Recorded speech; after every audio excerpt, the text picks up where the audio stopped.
आज हम बात करेंगे स्लट्स की समीकरण पर, इसका डेरिवेशन,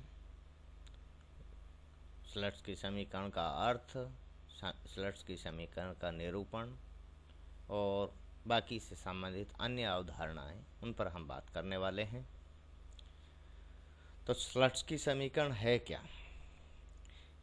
वास्तव में स्लट्स की समीकरण कीमत प्रभाव को प्रतिस्थापन प्रभाव और आय प्रभाव में विभाजित करने की एक विधि है। स्लट्स की समीकरण के निरूपण के लिए दो विधियां हैं, एक तो हिक्स की विधि और दूसरी स्लट्स की विधि। हम यहाँ पर हिक्स की विधि से स्लट्स की समीकरण का निरूपण करेंगे। अब देखिए, वैसे अर्थशास्त्र में आपने ये पढ़ा है कि कीमत प्रभाव, किसी वस्तु की कीमत में कमी के फलस्वरूप जो वह एक उच्चतर उदासीनता वक्र पर उपभोक्ता चला जाता है, तो वो कैसे जाता है, उसका गमन किस तरह का होता है। यहाँ हमारे पास में ये एक डायग्राम है जिसमें एक्स अक्ष पर हम मात्रा और वाई अक्ष पर वस्तु की कीमत को लेंगे। तो देखिए, ए बी कीमत रेखा और IC1 उदासीनता वक्र, इंडिफरेंस कर्व फर्स्ट यदि है तो उपभोक्ता बिंदु ई पर संतुलन में है। अब मान लीजिए कि वस्तु की कीमत में कमी हो जाती है, तो उस स्थिति में कीमत रेखा में विवर्तन होगा, कीमत रेखा बदल जाएगी। कीमत में कमी के कारण अब कीमत रेखा ऐसी हो जाएगी और उपभोक्ता का संतुलन बिंदु ई से बदलकर E1 पर चला जाएगा, जहां वह एक उच्चतर उदासीनता वक्र पर संतुलन को प्राप्त करेगा। यहाँ उपभोक्ता पहले से ज़्यादा उपयोगिता है, पहले से ज़्यादा संतुष्टि प्राप्त करेगा और जिस वस्तु की कीमत में कमी हुई है उसका उपभोग भी वो अधिक करेगा। बिंदु ई से ई पर जाना, आपने पढ़ा होगा PCC, प्राइस कंजप्शन कर्व, कीमत उपभोग वक्र, ये कीमत प्रभाव के कारण है। अब लेकिन कीमत प्रभाव जो है ये कितना आया, ई बिंदु पर से और E1 पर जब वो जा रहा है तो KM के बराबर जो कीमत प्रभाव है, इसके दो हिस्से हैं,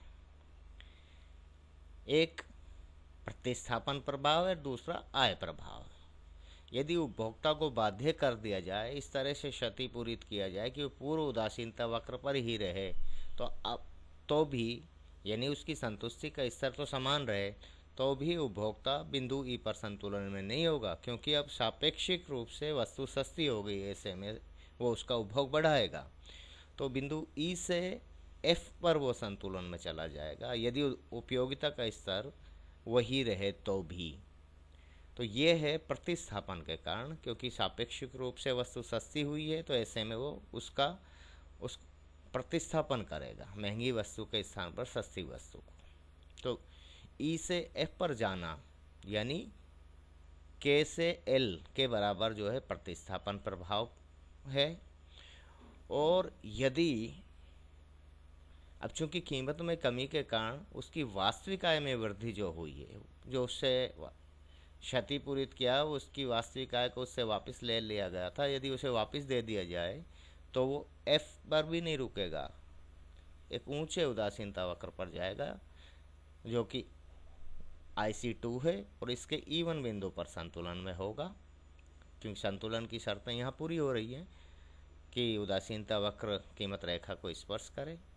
तो बिंदु F से E पर जो गया है उपभोक्ता, LM के बराबर, ये आय प्रभाव के कारण है। तो यहाँ हमने इसको स्पष्ट रूप से दर्शाया है कि प्राइस इफेक्ट KM के बराबर है। E से E1 पर जब गया है तो मात्रा में जो बदलाव आया है वस्तु की में, KM के बराबर आया है। इसका एक हिस्सा सब्स्टिट्यूशन इफेक्ट है, प्रतिस्थापन प्रभाव, जो कि KL है, और दूसरा एल एम, इन दोनों का योग होता है। एक तरह से प्रतिस्थापन प्रभाव और आय प्रभाव का योग है जो कीमत प्रभाव होता है। तो ये तो डायग्राम से हमने अपनी बात को कहा। अब आपको ये भी पता है, क्योंकि व्यष्टि अर्थशास्त्र में आपने बहुत अच्छे से ये सारी चीज़ें पढ़ी हैं, कि कीमत प्रभाव होता क्या है। अगर हम कीमत प्रभाव, प्रतिस्थापन प्रभाव और आय प्रभाव, पहले इन तीनों को अलग अलग तरह से हम इन तीनों को हम समझते हैं, समझने का प्रयास करते हैं। तो कीमत प्रभाव, किसी वस्तु की कीमत में परिवर्तन होने से, कीमत में परिवर्तन, आप यहाँ हमने दिखाया है, परिवर्तन का मतलब यहाँ हमने कीमत में कमी के रूप में दर्शाया, ठीक है। लेकिन परिवर्तन का मतलब कीमत में कमी या वृद्धि दोनों हो सकती है। तो खैर, किसी वस्तु की कीमत में परिवर्तन होने और अन्य बातों के समान रहने पर उस वस्तु की मांग मात्रा में होने वाले परिवर्तन को कीमत प्रभाव कहते हैं, ठीक है। अब इसको आप ऐसे भी कह सकते हैं, यदि इसमें कोई कन्फ्यूजन है, किसी वस्तु की कीमत में कमी के कारण तथा अन्य बातों के समान रहने पर वस्तु की मांग मात्रा में होने वाली वृद्धि को कीमत प्रभाव कह सकते हैं या कहते हैं। इस रेखा क्षेत्र में हमने कीमत प्रभाव को दर्शाया है, के एम के बराबर दिखाया है, ठीक है। ये कीमत प्रभाव हुआ। प्रतिस्थापन प्रभाव, किसी वस्तु की कीमत में परिवर्तन, मैंने यहाँ जो परिभाषित किया है इन्हें परिवर्तन के रूप में किया है। आप चाहें तो इसको कीमत में कमी के रूप में परिभाषित कर सकते हैं। तो किसी वस्तु की कीमत में परिवर्तन होने पर कर लगाकर या अनुदान देकर उपभोक्ता की आय को इस प्रकार क्षतिपूरित किया जाए कि वह पुराने उदासीनता वक्र पर ही रहने को बाध्य हो जाए, तो ऐसी स्थिति में उस वस्तु की मांग मात्रा में होने वाले प्रभाव को प्रतिस्थापन प्रभाव कहते हैं।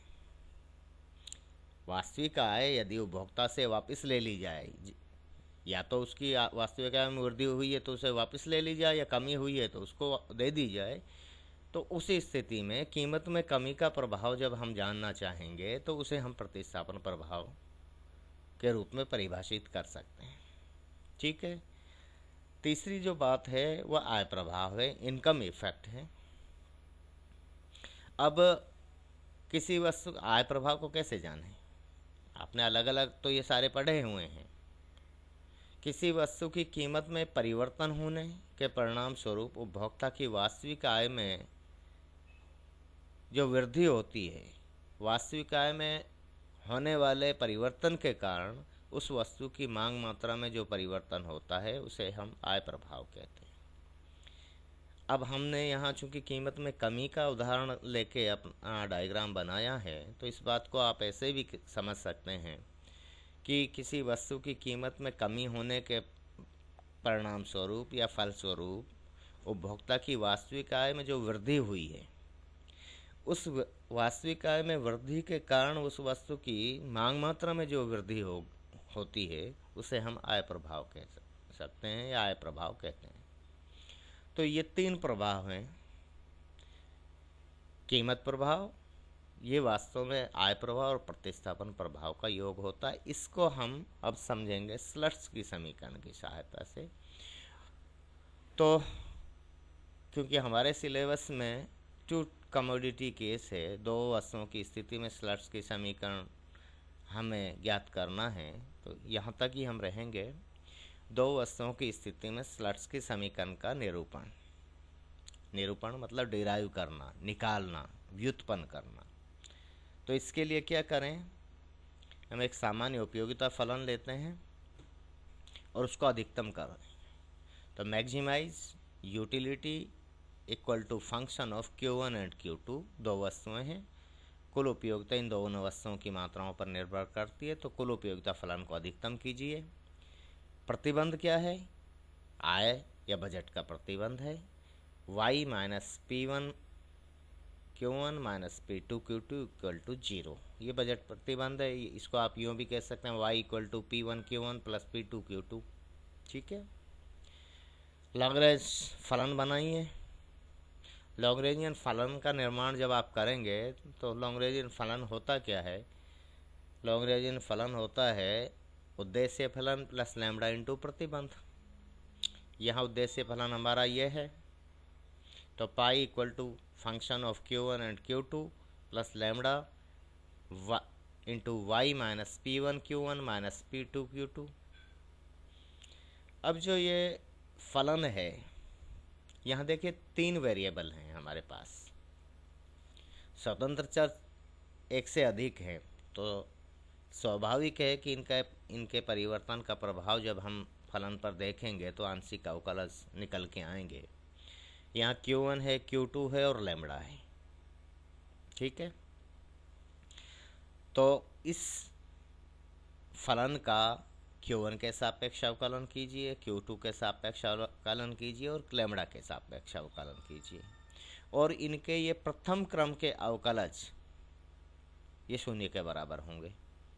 मैक्सिमाइज कर रहे हैं ना हम उपयोगिता फलन को, तो कीजिए del pi by del lambda del Q1, delta या डेल जो भी आप कहना चाहें, तो del pi by del Q1 यानी इसका Q1 के सापेक्ष इस फलन का अवकलन करना है, तो इसका हो जाएगा F1, ठीक है। यहाँ प्लस लैम्डा, लेकिन Q1 कहाँ है, यहाँ है, और तो हो जाएगा माइनस P1। अब माइनस P1 ये है, ये गुणा होगा लैम्डा से, तो ये हो जाएगा लैम्डा इंटू P1, चिन्ह माइनस का होगा, तो F1 minus lambda P1 equal to 0। ये इक्वेशन नंबर 1 आई। इसका फिर Q2 के सापेक्ष में अवकलन कीजिए। जब Q2 के सापेक्ष में करेंगे तो Q1 और लैम्डा को कांस्टेंट रखते हुए, तो डेरिवेटिव जो होगा वो पार्शियल होगा। Del pi by del Q2 equal to F2, इसका हो जाएगा F2। Q1 का तो के सापेक्ष किया तो F1 आया था, Q2 के सापेक्ष F2 आ गया, और यहाँ आएगा हमारे पास लैम्डा इंटू माइनस P2, तो minus lambda P2 equal to 0। ये इक्वेशन नंबर 2 होगी। इसी तरह से इसका लैम्डा के सापेक्ष में अवकलन कीजिए, तो लैम्डा यहाँ तो है नहीं, यहाँ है, ये बच जाएगा पूरा का पूरा, तो y minus P1 Q1 minus P2 Q2 equal to 0। ये इक्वेशन नंबर 3 हुई। अब हमारे पास 3 जो समीकरण हमें मिली हैं, कौन कौन सी, समीकरण 1, समीकरण 2 और समीकरण 3। इन तीनों समीकरणों का हम कुल अवकलन करते हैं, और कुल अवकलन क्या किस स्थिति में कर रहे हैं, जब सभी चर एक साथ बदलें। अब देखिए आंशिक अवकलन से हमने निकाले थे तो अन्यों को स्थिर रख के किया था, यहाँ ऐसा नहीं है, सभी चर एक साथ बदलें, ठीक है। तो समीकरण 1, 2 और 3 का कुल अवकलन करने पर, जबकि Q1 Q2 P1 P2 y lambda ये इन सभी में एक साथ परिवर्तन हो, तो फिर क्या होगा। अब इसका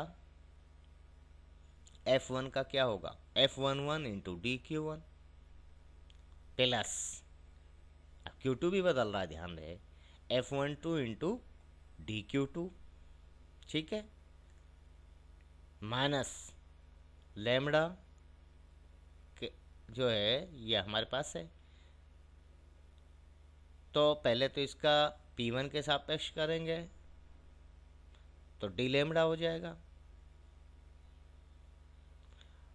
भाई P1 को एज इट इज रखा, डी लैम्डा, और माइनस लैम्डा इंटू DP1। तो चूंकि हम यहाँ जो दर्शा रहे हैं समीकरण 4 में, हम सीधा इसको राइट हैंड साइड में ले जा रहे हैं, तो ये हुआ F11। समीकरण 1 का जब कुल अवकलन आप करेंगे तो निकल के आया F11 into DQ1 plus F12, इसका Q2 के साथ में F12 DQ2 minus P1 into D lambda और इक्वल टू, अब इसको सीधा ले गया मैं उधर एक इससे, वरना तो फिर काफ़ी बड़ा हो जाता है, लैम्डा इंटू DP1, ठीक है। ये इक्वेशन नंबर 4 हुआ, समीकरण नंबर 4। इसी तरह समीकरण 2 का करेंगे 1 के सापेक्ष में, तो F21 DQ1 फिर प्लस F22 इंटू DQ2, ये आ गया, minus p two into d lambda. भाई डी लेमड़ा को इधर रखना है और d P one d P two को इधर रखना है, सीधा सीधा सा है, ले जाना है। करेंगे एक स्टेप बढ़ा के करें चाहे सीधा ले जाओ। तो p two into d lambda equal to lambda into d P two. ये इक्वेशन नंबर 5 हो गया। 2 से 5 निकल गया, 3 से 6 निकलेगा। कीजिए साहब। सबसे पहले Q1 के साथ इसमें P1 into d q one minus P2 into d q two हो गया, और बाकी को राइट हैंड साइड में ले जाइए। इसको जब ले जाएंगे डी वाई होगा, इसका टोटल डिफ्रेंशिएशन इसका डी वाई होगा। तो डी वाई ये प्लस का है और राइट हैंड साइड में जाएगा तो माइनस का हो जाएगा, तो माइनस डी वाई फिर प्लस, अब ये सब के प्लस हो जाएंगे, plus Q1 into d P one. भाई आपने इसका Q1 के रेस्पेक्ट में किया तो P1 डी Q1 आया, P1 के रेस्पेक्ट में करेंगे तो Q1 डी P1 आएगा, और जो यहाँ माइनस का है इधर लिखेंगे तो माइनस में होगा, और एकदम से राइट हैंड हम इसको राइट हैंड साइड ले जाएंगे तो चिन्ह बदल जाएगा। तो हमने लिखा Q1, इसका Q1 into d P one plus Q2 into d P two. ये इक्वेशन नंबर 6 है। अगर किसी के फिर भी समझ नहीं आ रहा है तो एक इससे बढ़ा दीजिए। उसके लिए उसके पास तरीका ये है कि जो हम इधर ले गए हैं राइट हैंड साइड में, बेसिकली ये जीरो है और जीरो से पहले लेफ्ट हैंड साइड में है हमारे पास वेरिएबल्स, तो ये इधर रहेंगे लेफ्ट हैंड साइड में। जब ये रहेंगे तो अगले स्टेप में इनको राइट हैंड साइड में ले आइए, ये एक तरीका है। या फिर आपकी प्रैक्टिस इस तरह की हो जाए कि सीधा आप कर सकें, जो भी आपको उचित लगे, दोनों तरीके आपके पास खुले हैं। एक अच्छी प्रैक्टिस जिसकी है वो सीधा कर सकता है, और जिसको कोई तकलीफ़ है तो वो एक स्टेप बढ़ा ले, 3 समीकरण और बढ़ जाएंगे उसके पास में। खैर कुल मिला के ये समीकरण 4, 5 और 6 हमारे पास निकल के आ जाते हैं। अब इन समीकरणों को जब हम मैट्रिक्स फॉर्म में रखते हैं, मैट्रिक्स के रूप में रखते हैं, तो देखिए ये जो F11 ये कोफिशिएंट्स हैं, F11 अब DQ1 का देखो आप पहले, तो सबसे पहले F11 F21 माइनस P1, और इनका वेरिएबल क्या है, DQ1 है।